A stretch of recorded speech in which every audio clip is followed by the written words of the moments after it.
Hello guys, good morning. Ayan, meron po na ako nabiling ulam. Ulam po namin ngayon.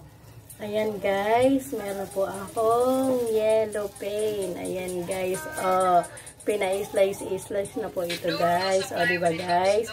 Meron po akong yellow pain. Tapos, maingay yung ating... Tapos meron po tayong chicken. Again naman guys, chicken na naman. Kasi yung mga bagets guys, pag ayaw nila ng isda na ganito, ang ginagawa ko, binibilan ko po sila ng gusto nila. Chicken daw po. Ayun guys, ang aming yellow pain. Diba guys?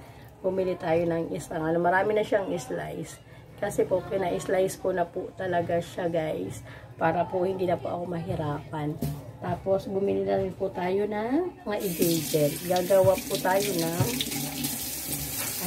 chicken inihaw sa kawali, guys. Ayan ang aking gagawin for today. Para po sa aking mga junakis.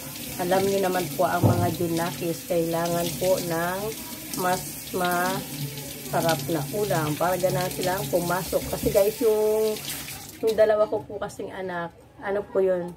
Pang 1 PM. Yung isa ko lang po talaga, yung bunso ko, ang pang umaga sa semester. Kaya sa umaga, yun lang po yung inaasikaso ko guys.